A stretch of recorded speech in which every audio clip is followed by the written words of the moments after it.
y'all. Here we go. I got here just in time, about 2 days before UFC 248, coming from, I believe, the T-Mobile Arena in Las Vegas. This is an incredibly stacked card from top to bottom, and it ends with two title fights.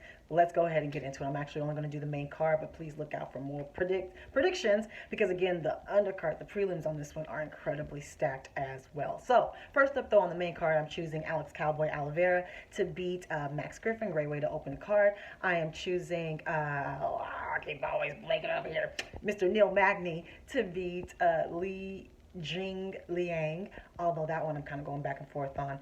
Neil Magny to me is getting to that point where are we gonna go here, Neil? What, you know what I mean? And I'd like to see the weigh-ins here to see how both of the fighters look on this one. Again, I'm nervous, but I'm picking Neil for right now. Next up, I'm choosing Beneil Dariush to beat Drakkar Klose. Now, co-main event, the first of the two championship fights. We have the women's strawweight champion, Miss Weili Zhang, taking on Joanna, former champion Jedrzejczyk. And I actually am excited for this. I think this is going to be a great fight. I know people don't quite like the way Joanna's promoting it. She's kind of leaning into that heel perspective. And she's one of the few fighters in the strawweight division who actually does self-promote and tries to get some heat going, trying to make some money. And I actually like that. I dig that. We all need heels. I'm down for it. So, Joanna, of course, kickboxing extraordinaire. She's got too many world and amateur titles, European titles to count. First Polish champion in the UFC, tied Ronda Rousey's title defense record. Was tried to get it, almost there, not quite.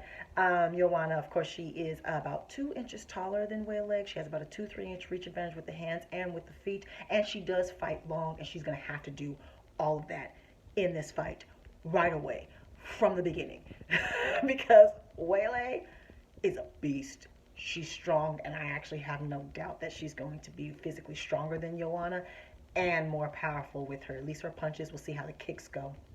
Joanna, speaking of kicks, Joanna, you need to use those kicks to tear apart her lead leg. Get that respect early. You need to land on her early, quick, and often. You already have a high offensive output, but it needs to be even higher for this one. You need to kind of get her out of character. I think you kind of pissed her off a little bit in this last little stare downs because you've been talking so much stuff. You actually got her to react. You got her to tell you to shut up several times. I think that's a good thing. I don't think Weili is one of the type who needs to fight emotional. You know what I'm saying? So maybe talk to her a little bit in this one. Maybe you can taunt her. Maybe you can get her off balance again. Maybe you can get her to fight out of character. Try all of that here in this fight because I think you need to try everything in this fight. Keep her standing. Keep her at a distance. Try to win with cumulative damage, with points, drag her into the later rounds where you have way more experience with 5-round fights, and I do think you're going to have better cardio than her. I do. She's kind of like, go, go, go, go, go, and I'm not sure that can last for 5 rounds.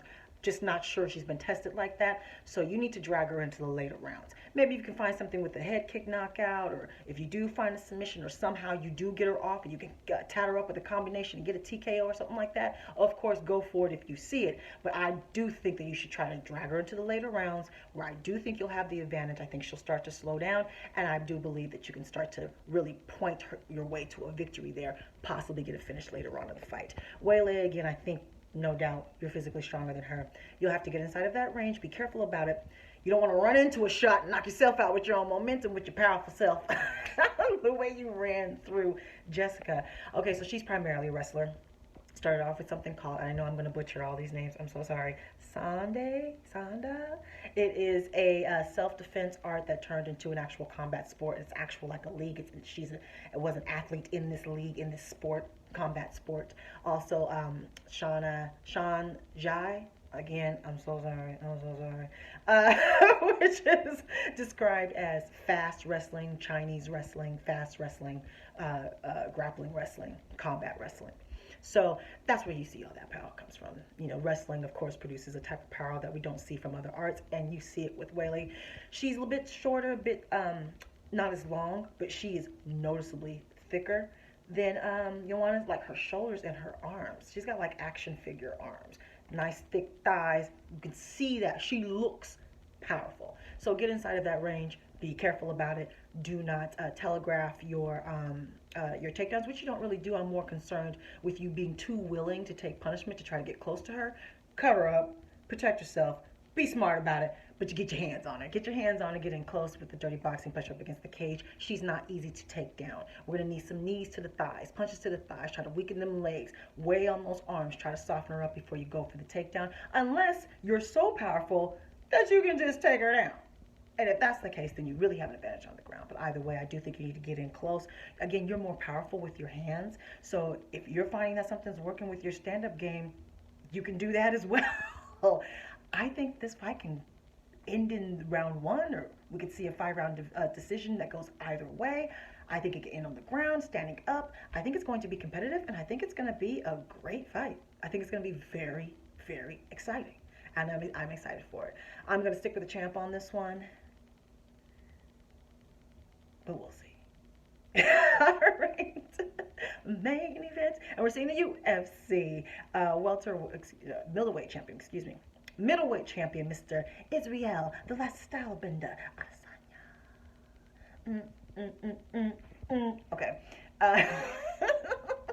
Taking on the soldier of God, Mr. Yoel Romero. And I love how he's coming off of a loss. And unlike the Henry Cejudo fight where everybody's kind of complaining about it, we love Yoel so much, we just really don't care.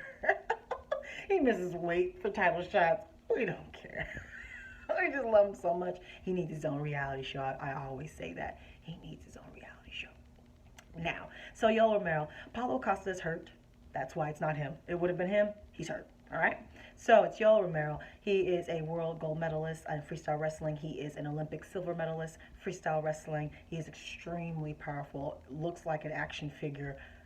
I mean, has gotten a handle on his cardio issues. He can go 5 rounds. He can maintain that power 4 or 5 rounds. Always dangerous. He is at a serious reach and like height disadvantage. He is, I mean, like 5-6 inches shorter. Israel has like a 6-inch reach advantage with the hands, about 3 or 4 with the legs, and he's going to need to use all of that. Yoel Romero, don't telegraph your takedown defense attempts. I do think you want to get in close here, but you've come a long way. I believe he's like 42 years old. He's come a long way with his stand-up game. He's got combinations. He does have a bit of a jab. He definitely is going to be more powerful than Israel with the hands. And again, he'll maintain that throughout the entire fight. Even if he does get tired and does slow down, he will still be able to knock you out. So, but he will get a little bit slower, right? A little bit sloppier, be more open. He'll make more mistakes, things of that nature. So I do think the longer the fight goes, the more in favor of Israel. Even though Israel has less 5-round fights, I think he has proven that he can maintain a high level of skill, a lot of speed. I think he'll have better cardio than Yoel, especially if he can put a pace on him quick. I think he needs to put that pace on Yoel quick. Use all of that reach advantage to have him chasing you, to point you away from the outside. You're the last style bender because you're so creative. Show us something you haven't seen. You have awesome angles, awesome footwork, awesome speed. You can't see where the punches are coming from. We're going to need all of that. All of that. Right. Have Yoel chase you. Have him reaching to try to get inside, to get a hand on you, right? Drag him into later rounds. Or you're deceptively strong. You've got more punching power than you definitely look. I actually do think you're capable of knocking Yoel Romero out, especially if you can get him with a nice combination. So if you see that you got something working there, work with it, right? Right, but this is another fight that can go either way. You've also proven, Israel, that you have great takedown defense. So don't accept any bad positioning. We know that with the Kelvin Gastelum fight, you were trying to prove that you could hang with his wrestling. Don't do that here. Don't do that with Yoel. He's stronger than Kelvin, more experienced than Kelvin, more powerful than Kelvin. Don't take that chance with Yoel Romero. Do not accept any bad positioning and try to prove anything. Keep this fight standing. If he does get you up against the cage, just quickly get out of those positions. If he gets you down, just stand back up, which you have shown you can do. So do that. Don't try to prove anything. This is another fight that can go either way. It can end in the first 10 seconds. Either way, it could either man can win the 5-round fights because they can both go 5 rounds in standing, KO, submission. This is another could be fight of the night. This is going to be extremely exciting. It can go either way, and I'm going to also stick with the champ. Yeah, I am. But we'll see. But we'll see. So let me know, of course, your picks and injury updates and how excited you are for this fight coming up. And just real quick on the last event, because I did do an entire prediction video, and I actually got 4 out of 5 picks. little sneaky little championship fight in, I believe, Virginia. I got everything but the main event, so just real quick, I got Dawson. He was the opener. He won in second round submission. He did miss weight, though. I got Megan Anderson. She won a TKO in the first round. I got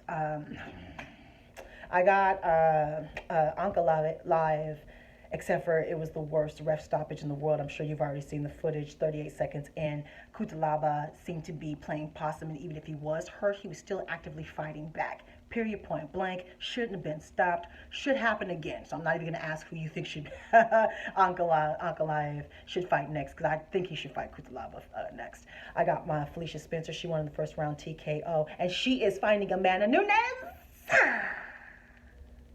She is fighting her next May 9th in Brazil for the featherweight championship. And I'm so excited that Amanda finally gets to defend this belt. And hopefully she can pull it off. Make history. Okay. I got that as well. Now, main event, we all know how it went. We saw Davison Figueiredo get the TKO victory over Joseph Benavidez in the second round. Fight was very competitive. He missed weight by 2.5 pounds. So we still have no champion, which was the worst possible outcome, period. So what do you think should happen? Rematch, no rematch? Let Henry keep the belt. At this point, I don't even care. We've been held up this long. So have him fight Aldo, however that goes. He can drop back down, fight again. Or do you think the winner of Formiga has a fight coming up? Let me know what you guys feel about this flyweight decision, this flyweight debacle. And for me, Figueiredo didn't even really seem that apologetic. He was like, I'm the champion. It's my belt. When is Dana White going to let me fight for my belt? He just let you fight for the belt. And you messed that up. And I think you were a beast, too. So it was really quite a shame. So let me know what you thought about that debacle. And what should happen next? Rematch? Henry keep the belt? Formiga, if he wins? What do you think should happen there with that? And again, all of your picks, injury updates on this amazing event we're having coming up here on Saturday. Follow me on Facebook, Twitter, and Instagram. I'm on Snapchat now. Subscribe, like, talk to me, take care. Goodbye.